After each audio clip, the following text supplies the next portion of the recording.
হে গ্রামের চাচাতো ভাই, কি নিয়ে ভাবতেছো এত? ভাবতেছি আজকে একটা ভিডিও বানাবো।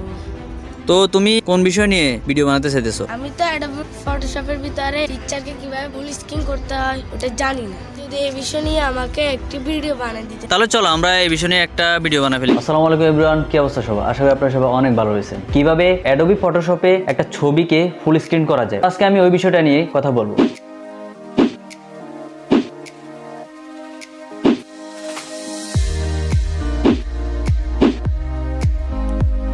তো চলুন দেরি না করে আমরা পিসি স্ক্রিনে চলে যাই। পিসি স্ক্রিনে যাওয়ার পরে সবার প্রথমে আমাদের যে কাজটা করতে হবে, অ্যাডোবি ফটোশপটা ওপেন করে নিতে হবে। এরপর আমরা যে ছবিটা নিয়ে কাজ করতে চাই ওই ছবিটা আমরা অ্যাডোবি ফটোশপের ভিতরে ড্র্যাগ করে এনে ছেড়ে দিব। ছেড়ে দেওয়ার পরে দেখবো যে এই ছবিটা ফুল স্ক্রিন করার নাই। ফুল স্ক্রিন করার জন্য আমাদের মাউসের রাইট বাটন ক্লিক করে ফিট অন স্ক্রিন, একেবারে সবার উপরে যে অপশনটা আছে ফিট অন স্ক্রিন, ওইটার উপরে ক্লিক করতে হবে।